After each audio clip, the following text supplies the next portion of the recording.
Você está numa estrada de terra, no meio do nada, se equilibrando num barro que parece sabão. Está chovendo, está escuro e você só quer chegar em casa depois de um dia pesado de trabalho. Mas aí você olha no retrovisor e parece que não é o seu patrão que está te seguindo. É uma coisa que ele trouxe na caçamba do Jeep e ela corre mais rápido que a sua moto.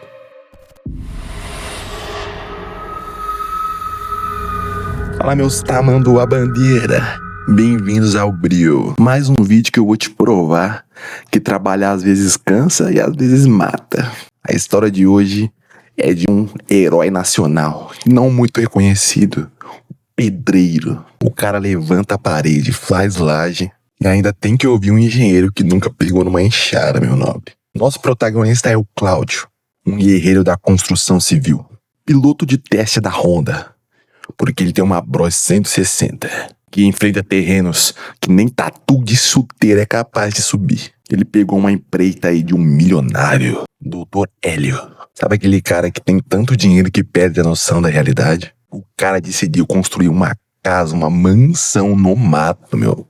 Mas não é qualquer mato, é aquele lugar que você sobe no coqueiro pra pegar sinal de celular. Mas o patrão é gente boa, pô. Ele até ajuda o pedreiro, carrega uma massa, carrega um tijolo ali. Agora, o problema era o ajudante, o famoso Tião. Sabe aquele que segue a escala bissexta? Aparece um dia e folga 3. Só o avô dele já tinha morrido umas 5 vezes nesse mês. Então, no dia dessa história, Cláudio estava sozinho no meio do mato, esperando o patrão chegar com o Jeep, com uma encomenda bastante da especial. Então já deixa o like e se inscreve pra um pedreiro meia colher aí não construir a sua casa, meu. Aperta o cinto e bora nessa, maluco. Tudo começou com o barulho da chuva batendo no telhado de zinco. Era 4:30 da manhã quando o despertador tocou. Cláudio abriu os olhos. Sentiu aquele cansaço que nunca vai embora completamente. A vida de pedreiro não permite dias ruins. Ele levantou, lavou o rosto com água fria e olhou pela janela. O céu estava escuro, carregado, completamente cinza, que parece não ter fim. Ele engoliu um café preto, pegou a mochila com a marmita e saiu. A moto, uma Honda Bros 160 vermelha, estava encostada na varanda. Aquela moto não era apenas um veículo, eram as pernas do Cláudio. Sem ela, não tinha obra, não tinha dinheiro, não tinha comida na mesa. Ele montou, girou a chave, sentiu a vibração do motor. O destino ficava a 40 quilômetros dali. Os primeiros 30 eram tranquilo, asfalto gasto, mais transitável. Os últimos 10, no entanto, eram um inferno na terra. O Dr. Hélio, o patrão, tinha comprado um terreno no ponto mais alto da serra, um lugar isolado, cercado por Mata Atlântida virgem. Para chegar lá, você precisava atravessar uma estrada de terra. Com a chuva da noite anterior, tinha virado um sabão. Cláudio entrou na estrada de terra. O pneu traseiro da Bros sambrava para os lados. Ele tinha que manter os pés próximos ao chão, deslizando as botas na lama para não cair. A floresta em volta parecia um muro verde impenetrável. As árvores eram tão altas que se fechavam sob a estrada, criando um túnel escuro. Não se ouvia pássaros, não se ouviam outros carros. Era apenas Cláudio e o motor gritando em primeira marcha na lama voando. Depois de quase 1 hora de luta contra o barro, ele avistou a obra. A mansão estava em fase de acabamento bruto. Paredes cinzas de cimentas, vigas expostas, ferros retorcidos apontando para o céu. Parecia a ruína moderna, abandonado no meio do nada. Cláudio estacionou a moto numa parte mais seca, embaixo de uma árvore. Desceu, bateu o barro das botas e olhou em volta. "Tião!" ele gritou. A voz ecoou nas estruturas vazias da casa e morreu na floresta. Silêncio absoluto. Cláudio balançou a cabeça frustrado. O ajudante tinha faltado. De novo, isso significa que ele teria que bater massa, carregar os blocos e levantar as paredes sozinho. O dobro do esforço pelo mesmo dinheiro. Ele respirou fundo, tentando afastar a raiva, e começou a preparar o local. O dia seguiu arrastado. A umidade da mata fazia o suor grudar na roupa. Cláudio trabalhava no ritmo automático que sempre fez 1000 vezes. pá, cimento, areia, água. Mas naquele dia havia algo diferente no ar, uma sensação de que estava sendo observado. Várias vezes Cláudio parou com a colher de pedreiro na mão e olhou para a orla da floresta. Ele tinha a impressão de ver vultos se movendo entre as árvores, mas quando focava a visão, era apenas sombras balançando com o vento. É o cansaço, Cláudio, deixa de ser besta, ele murmurava para si mesmo. Por volta das 2 da tarde, um som de motor potente quebrou o silêncio. Era o Dr. Hélio. Um Jeep 4x4. O patrão surgiu na curva, as rodas grandes cuspindo barro para todo lado. O veículo era adaptado, com uma caçamba fechada atrás. Parecia um carro de guerra. Ele estacionou bruscamente na entrada da casa. Dr. Hélio desceu. Ele era um homem baixo, gordinho, com cara de quem nunca tinha passado dificuldade na vida. Sempre sorridente, sempre educado. Mas hoje, o sorriso dele estava tenso. Os olhos dele corriam de um lado para o outro, como se procurasse algo. Boa tarde, Cláudio. Tudo bem? Tudo certo por aqui? Tudo na paz, doutor. Só o Tião que me deixou na mão de novo. O Dr. Hélio nem percebeu, nem se importou com a falta do ajudante. Ele parecia aliviado. Melhor assim, Cláudio, melhor assim. Menos gente, menos confusão. Ele foi até a caçamba do Jeep. Preciso de uma ajuda aqui. Trouxe uma peça central de decoração da sala. Cláudio limpou as mãos na calça e foi ajudar. O patrão abriu a tampa traseira. Lá dentro havia um caixote de madeira escura, antigo, amarrado com correntes. Não cordas, correntes. Que isso, doutor? Ouro? Cláudio brincou tentando quebrar o gelo. Hélio não riu. Cuidado, Cláudio. É pesado e frágil. Pegue pelas pontas. Eles levantaram a caixa. O peso era absurdo. Parecia que estava carregando um bloco de chumbo maciço. Cláudio sentiu os músculos das costas estalarem. Eles caminharam com dificuldade até o centro da sala principal. A sala era enorme. O Dr. Hélio já tinha deixado uma marcação feita com tinta vermelha. Coloque aqui, exatamente aqui. Eles pousaram a caixa. Cláudio estava ofegante. O patrão suava frio. Pegou a chave pequena no bolso e abriu o cadeado das correntes. As correntes caíram no chão com um barulho metálico pesado. Ele abriu a tampa, o cheiro estranho invadiu o ambiente. Cheiro de terra molhada, mas não velha, como o cheiro de uma caverna que ficou fechada por século. O Dr. Hélio tirou os panos que envolviam o objeto e Cláudio viu. Era uma carranca, uma estátua de madeira com uns 80 centímetros de altura. Mas era a coisa mais grotesca que Cláudio já tinha visto. A face era contorcida em agonia. Os olhos eram fundos, pretos, tão escuros que pareciam absorver a luz. A boca estava escancarada, cheia de dentes pontiagudos que pareciam dentes reais de animais. Bonita, né? Disse Cláudio, mentindo descaradamente. Ele sentiu um calafrio percorrer a sua espinha. Aquela coisa emanava uma energia ruim. Dava vontade de sair de perto. Agora preste atenção, Cláudio. Isso é muito importante. O Dr. Hélio pegou a estátua e a base dela era a cabeça.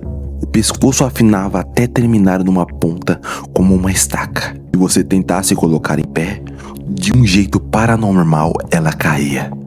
Ela precisava ficar assim, invertida. O patrão virou a estátua de cabeça para baixo e equilibrou ela sobre a cabeça da figura. Incrivelmente, a estátua parou em pé.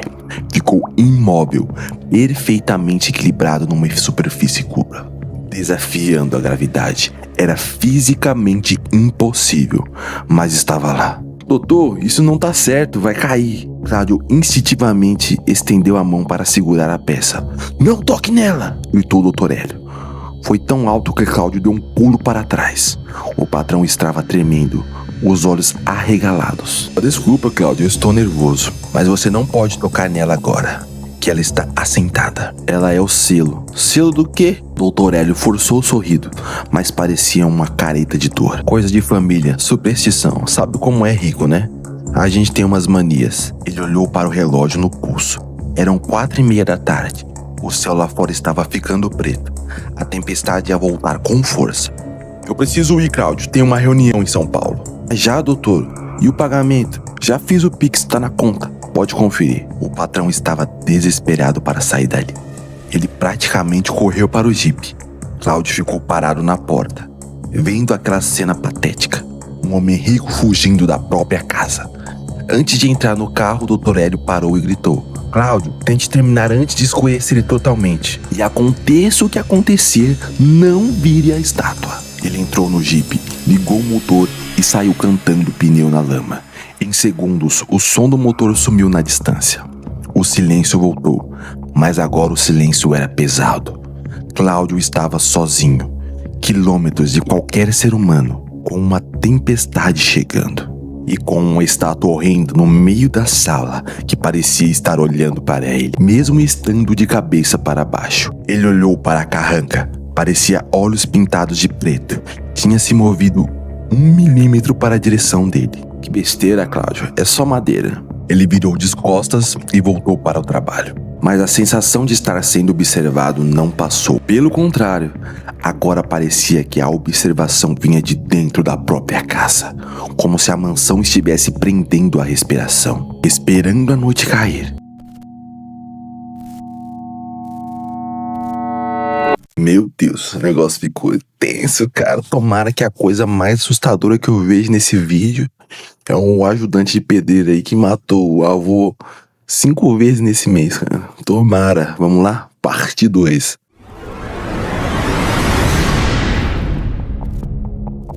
A chuva apertou. Não era mais aquela garoa chata.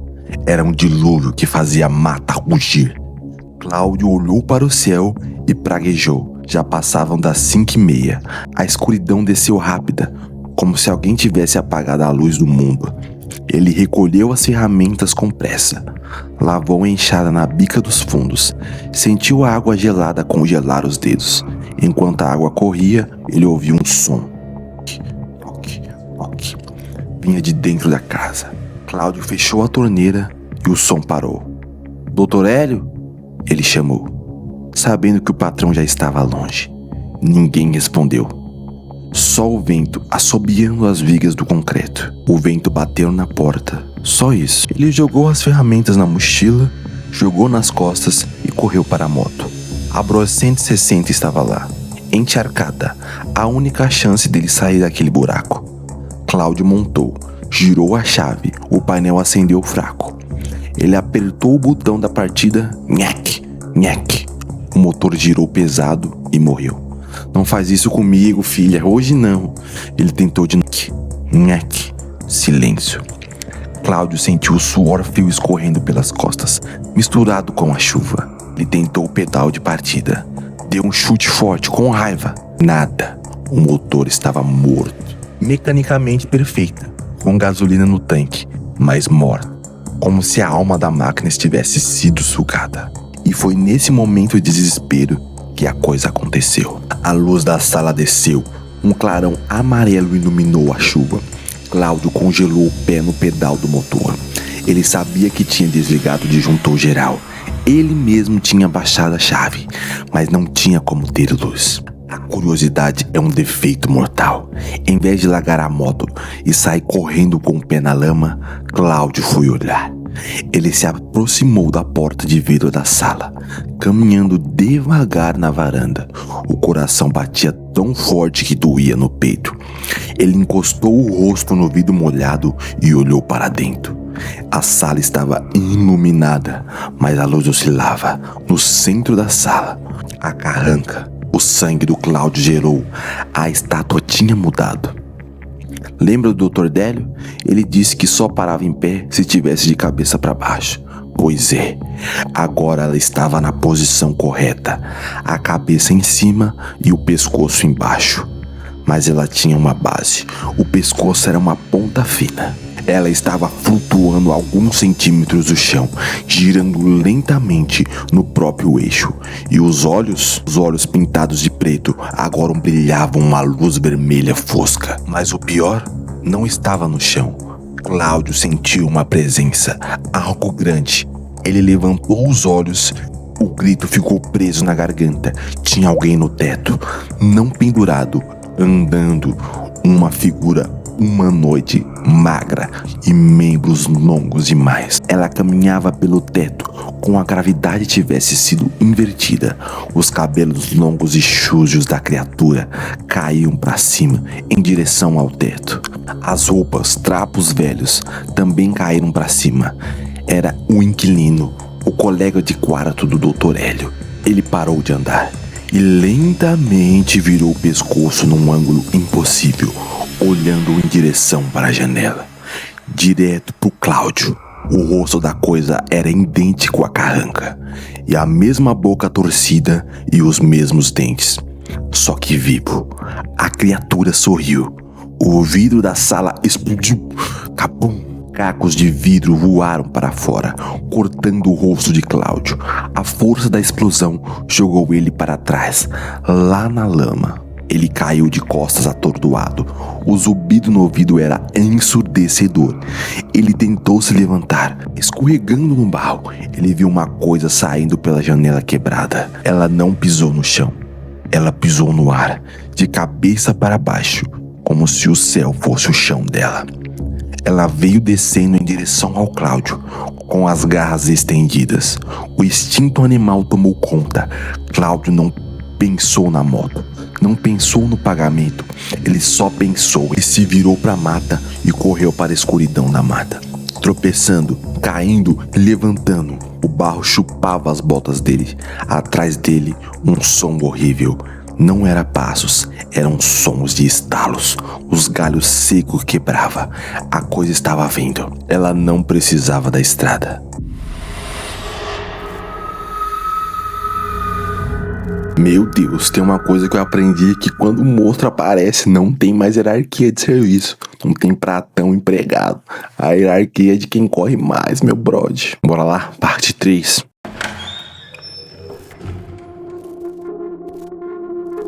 O barro tentava segurar os pés, mas o medo dava asas. Atrás dele, o som da mata quebrava e ficava cada vez mais perto. Não era um animal, era o som das árvores sendo apartadas por algo que não deveria existir. Ele viu luzes nas frentes, faróis altos cortando a chuva. Era o jipe do Dr. Hélio, mas ele não estava fugindo. O carro estava parado, atravessado na estrada, com as rodas traseiras atoladas numa vala profunda. O motor rugia, pneus giravam em falso, jogando lama para o céu, mas o carro não saía do lugar. Cláudio chegou perto, bateu no vidro. Abre essa droga! Dr. Hélio destravou a porta. Ele estava pálido, chorando feito criança. Ele não me deixa sair, Cláudio. Ele travou o carro. Cala a boca e acelera, eu vou empurrar.